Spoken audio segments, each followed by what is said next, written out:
Panthers at the Saints, the NFC South matchup nobody wanted, and yet here we are. It is here. I'm not lying. You know I'm not. No, we just spoke about how some divisional rival games are very exciting. We may not be really looking forward to, Yeah. hence talking about Houston and Indianapolis playing each other. That should be a fun game. This, Yeah. total I mean, goal. you got the Panthers, who were the worst team in the NFL last year, who they made some moves. They brought some people on, don't get me wrong, but they didn't bring anybody big name on. They didn't even have their first round picks. They gave it up in the Young trade there, and Bryce Young's got to get better. He's got to get better, guys. And I don't know if he's got it in him. I did not like the pick when they made it, and I continue to not like the pick. He's just, like I said, he looks like somebody brought their kid to take your kid to work day. And I don't mean age-wise. He's just so tiny. I was about to say, so little. He's a wee man. And listen, I'm going to say this as a tall person myself, and I understand there's a tall person bias that I have because I'm a tall person myself. But I can say that I, as a tall person, enjoyed this in my own life. There is a certain amount. Besides that, there's a certain amount of respect that you automatically get when you're a bigger guy. There is automatically. Like, and I've seen it. People are like, oh, you're a big guy. And I'm not big, guys. Like, I'm not trying to front like that. I'm just tall. I have no muscle on me whatsoever. I have to worry about a good gust of wind taking me away. Like, I'm not big. I'm tall, but it does intimidate some people. And because of that, I get respect right off the bat from people I've never met before. But when you're smaller like him, the reverse effect happens. It becomes harder to be a leader. It becomes harder to be taken seriously when you're in a room full of massive people. Let's be honest, football players are not tiny in stature usually. No. So when you got a guy who's 5'10", 204 pounds, basically the size of a large corner, that's an issue. And I know it shouldn't be. I'm not suggesting it should be an issue, but I still think it is. I still think he's going to have trouble being a leader in this team.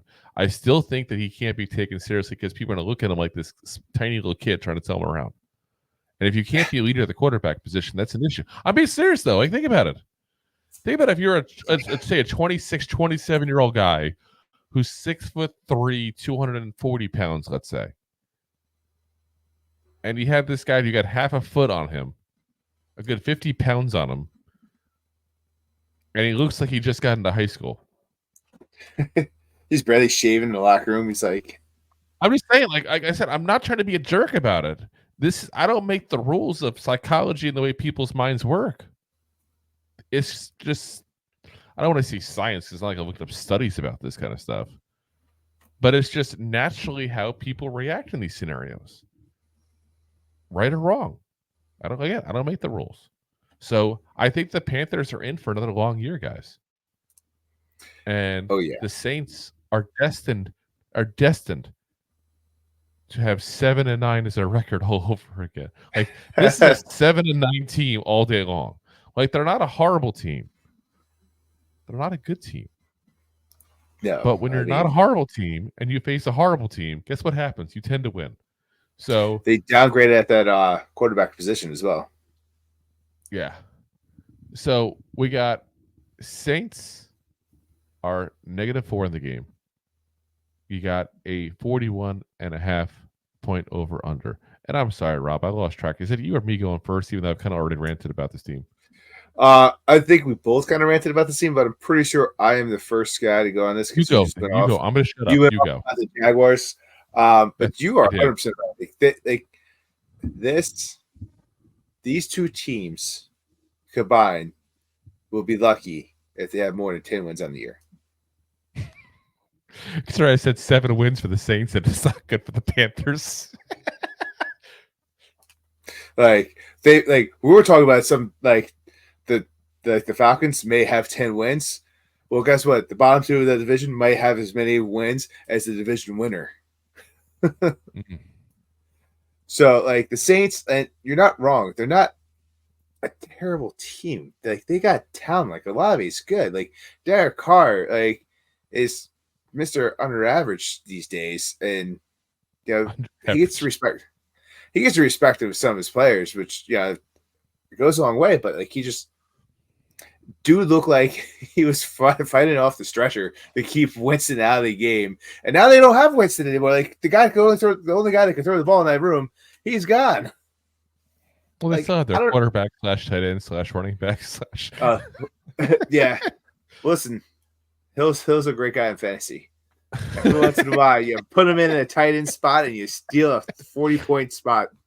It's great. You never know. You never know. But the Saints are going to have to win this game, and they don't have to win this game, but it's going to be a very lackluster game to watch them in. The fact that they gave them 41.5 points is kind of like, I respect because it's week 1, but it should be closer to 36.5 points. And that's still, I would still probably pick the under in that game. And like the Saints are -4 at home, but like the Panthers might get in there, but I'm just gonna have to go with the Saints. Like I just don't think the Panthers can pull through. It's too much going on with not enough moves this offseason in the right direction. Like they made the moves, but like they kind of sold their farm. I guess they're looking to tank this year and hopefully get a new quarterback or a better pick next year. Make up for the loss of picks this year.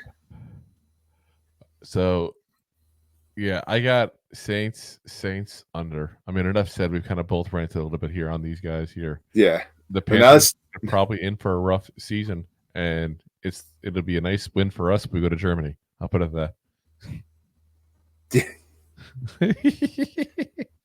Should be nice.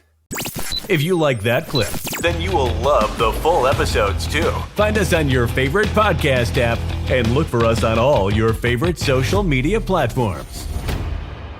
Thanks so much. Please, I'm begging you. Please.